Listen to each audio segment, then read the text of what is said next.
dagen jo kommet, hvor jeg skal have min øjenoperation, og det ser jeg faktisk rigtig meget frem til. Det Jesper skal have lavet nu, det er, at han skal have opereret sine øjne, så han slipper for briller i hverdagen.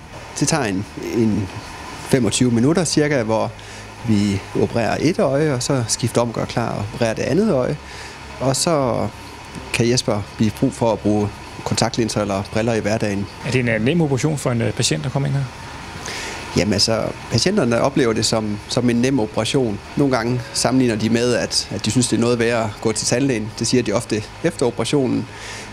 Men så patienterne regner det for en nem operation, men de regner det alligevel for noget lidt specielt, fordi det trods alt er deres øjne, der skal opereres. Jamen, jeg har selvfølgelig været nervøs, fordi det er jo ikke altid rart, at nogen rører ved ens øjne. Men jeg er nu helt tryg ved situationen, og så glæder jeg mig selvfølgelig til det hele det overstået. Hvilke forventninger til det?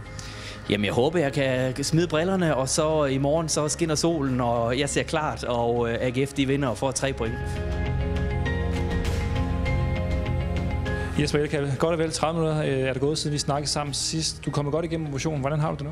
Jamen, jeg har det fint. Jeg har det faktisk overraskende fint. Det er jo klart, jeg var en lille smule nervøs, da jeg skulle ligge mig i stolen dernede, men de tog godt om mig dernede, og jeg fik et lille tæppe og en hue på, og så var jeg egentlig helt trygge hænder. Så jo, det er færdigt, det er overstået, jeg er glad. Og allerede i morgen, måske i aften, jamen, så kan jeg begynde at læse undertekster på fjernsynet for første gang i 5 år, uden briller og kontaktlinser, så det glæder mig faktisk til. Hvordan synes du, hele forløbet har været, både før, under og efter Høfs og Eurowise?